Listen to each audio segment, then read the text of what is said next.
Hello everyone, this is Elke and today's insight and recording are about letting go of struggle.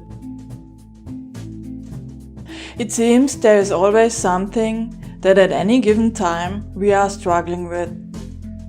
Be it our health, finances, relationships, or whatever the case may be.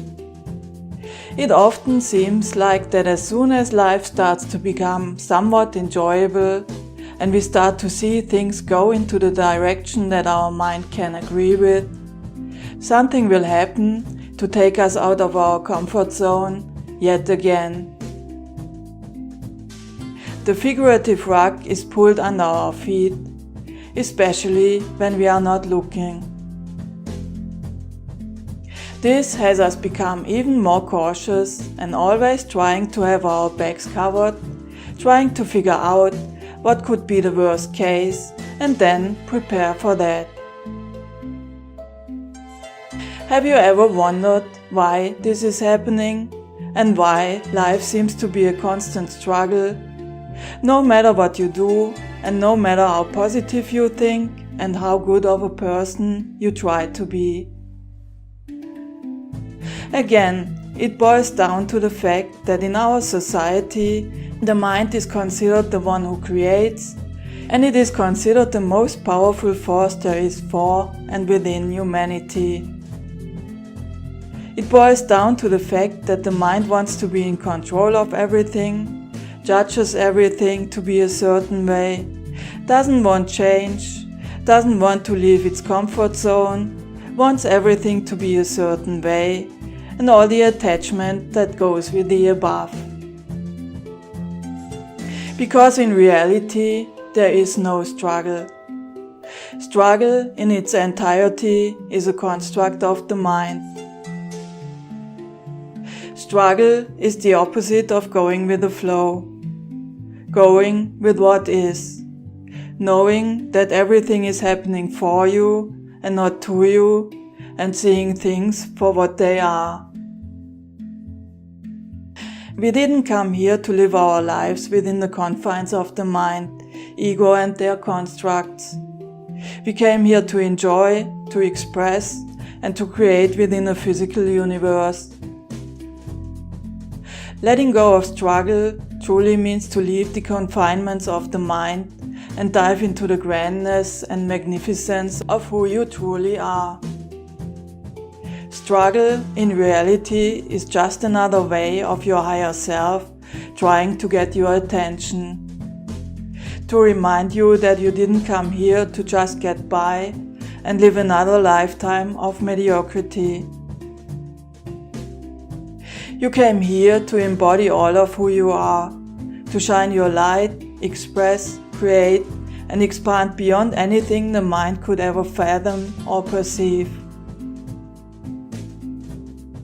Every time we perceive that life is a struggle, it is just a reminder to get out of your mind and into your heart, so you can see the things for what they are. Struggle really is the perception of having to have it one's way or a certain way, which equals having it the mind's, or more accurately, the ego's way. As we are living in a world with 7 billion other creators incarnate, there is no way that everyone can have it the way their ego wants it to be. Meaning, there is always someone or something that has to suffer as long as the mind is having its way. This is why we want to change it from wanting to have it the ego's way to surrendering the ego's will to all of yourself. Meaning your higher levels and the universe. Which means that everything will always happen for the highest good of everyone concerned. Your guides, higher levels, and all of the universe are always working to bring you the things that are most complementary for you, if you let them. But sometimes this means that it can take longer than you wish it to be, because there always are others involved. Letting go of struggle really means to let go of all expectations, attachment, and wanting things to be a certain way. It means going with the flow and knowing that things will work out for the greatest good of all concerned, even if that may not always look like you want it to look like. Yet, if you would just take a step back and look at the situation at hand from an overview, then it all makes perfect sense, as it on the long run will lead you down the exact path you are meant to walk on. Wanting it to be your way, meaning the ego's way, just keeps you struggling and avoiding a path that you are meant to go down sooner or later anyways. The path that you as your higher self have determined to be the best way to get you where you want and need to be, to experience what you came here to experience, and most importantly, to become who you came here to become. Creator incarnate, walking this planet as a fully integrated being. Creator enjoying its creation, expressing, playing, creating and expanding on itself.